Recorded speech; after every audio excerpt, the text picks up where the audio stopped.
İslama dil uzadan çevikə batin aliminin cavabı. Son zamanlar Quranda yazılanların əsl mənalarından, İslamın əsl mahiyyətindən xəbərsiz cahillər müqəddəs dinimizə dil uzatmağa başlamışlar. Bunlardan biri də Çevik adlı bir nəfərdir ki, İslamı aşağılamaqla sosial şəbəkə ulduzuna çevrilmişdir. Onun bu fəaliyyəti ilə bağlı Çevikə mən bir neçə sual vermək istəyirəm. Çevik, sən Quranda yazılanları tam anlayırsanmı? Quranın Zumər surəsinə görə bu kitab ikili mənada yazılmış hədislər toplusudur. Burada iki məna dedikdə Quranın zahiri və batini mənaları nəzərdə tutulur. Buradakı müteşabihən məsaniyə rəmzi batini mənada 7 günə yaradılmış göydəki dünyanın bu iki məna ilə izahı fikrini ifadə edir. Başqa sözlə, Quranı anlamaq üçün onun bu iki mənası birlikdə dərk edilməlidir. Sən Quranı batini mənaları ilə birlikdə tam şəkildə anlayırsanmı? Təbii ki, yox və heç vaxt da anlaya bilməzsən.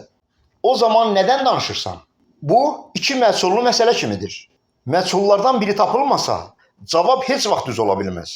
Çevik, sən Ərəb imperiyasının həqiqi tarixini bilirsənmi?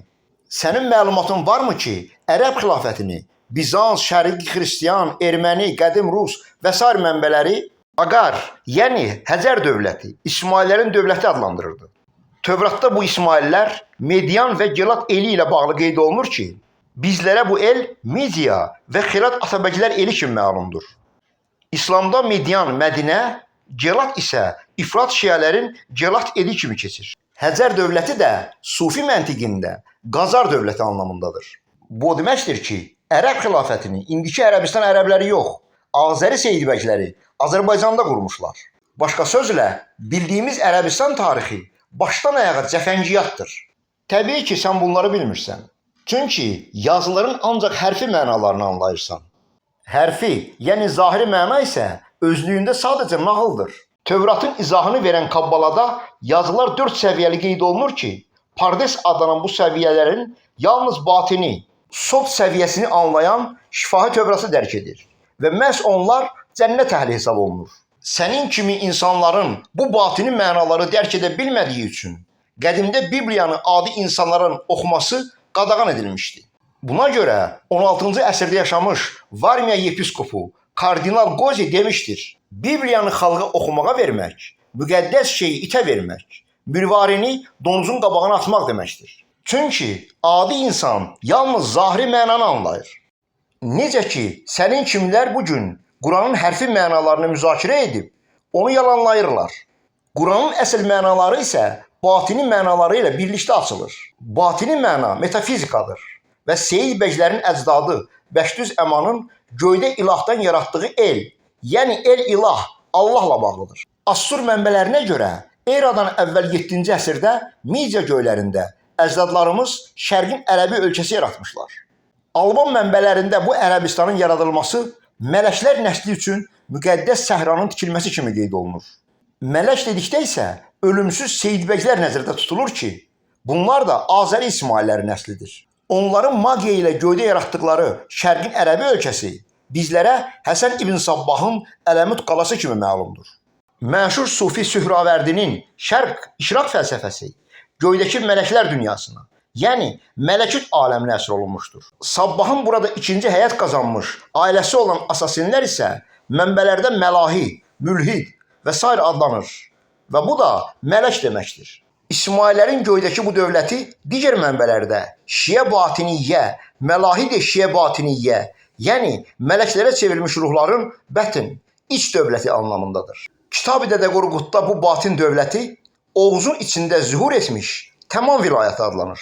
Başqa sözlə, İsmaillərin məlahi şiə batiniyyə dövləti elə türklərin göydəki iç Oğuz elidir. Oğuz rəmzi batini mənada xaos, yəni göyləri bildirir ki, Yunan mifologiyasında da ərəb rəmzi xaosu və ilkin materiyanın təbii halını bildirir. Qədim Misir mətnlərində göydəki bu batin, yəni iç Oğuz eli, Asiris kimi tanıdığımız Asar, Azər Allahın yuxarı Misirdəki ölüm şahlığı adlanır. Çevik, sən bunları bilirdinmi? Təbii ki, xeyr. Bəs sən bilirsənmi ki, məşhur Sufi Mühiddin İbn Ərəbi din dedikdə İsmaillərin göydəki bu cənnət elini nəzərdə tuturdu? İsmaillər göydəki bu dinlərini, yəni Ədin cənnətini, dini İsmailiyyə, dini batiniyyə, Məzhəb-i İsmailiyyə, Şiət-i İsmailiyyə, Şiət-i İsmailiyyə və Nizariyyə adlandırırdılar. Batin fəlsəfəsində göydəki ruh alemi mənasını verən İsmail rəmzi ilə İslam rəmzi eyni mənalı sözlərdir. Əgər İsmail sözü yazıların batini mənalarının rəmzi sayılırsa, İslam sözü yazıların zahiri, yəni hərfi mənalarının rəmzidir. Sən bunlar haqqında nəsə bilirdinmi? Təbii ki, yox. O zaman niyə özünü insanlara ağıllı, bilikli adam kimi göstərib müqəddəs dinimizə dil uzadırsan? Çevik, sən bilirsənmi ki, Mühiddin İbn Ərəbi yerin və göyün Seyid bəylərə tabi edilməsi haqqında nə demişdir? O, Füsus-ül Hikam kitabında xüsusi qeyd edir ki, kim ki yerin göyün insana tabi edilməsini bilir, bu kamil insandır. Kim ki bunu bilmir və bilmədiyini bilməyib danışırsa, bu heyvani insandır. Çevik, sən göydə və yerdə olanların insana necə tabi edildiyini bilirsənmi? Təbii ki, yox. O zaman yəqin ki, öz səviyyəni anladın. Ümid edirəm ki, bundan sonra bizim müqəddəs dinimizə dil uzatmayacaqsan. Yox, əgər daxilindəki heyvani nəfs ağıl qüvvəsinə üstün gələrsə, buyur, mübahisəni mənimlə et. Mənim inançlı bacı qardaşlarımı narahat etmə. Özüm haqda onu deyim ki, mən Batini Quran və digər 7 kitab və yüzlərlə elmi məqalələr müəllifiyəm. Və yazılarımın əksəriyyətini internet səhifələrindən oxuya bilərsən. Bu mövzu ilə bağlı Nepostrijimaya istina Arabskого xalifata adlı məqalədə daha ətraflı məlumatlar vermişəm. Mən Quranın 7 qat dərin batini mənalarını, elmi billahı, hikmət və mərifətullahı, şifahi tövratı, kabbalanı və bütün dinlərin, gizli elmlərin mahiyyətini bilən, Quranı Allahın adı ilə oxuyan Celal İsmaillərinin Kari nəslinin natiqiyəm. Əgər sözün varsa, mübahisə mövzusunu və bu haqda öz fikirlərini mənə yaz və mən də bir gün ərzində sənin cavabını lazımi səviyyədə verəcəyəm.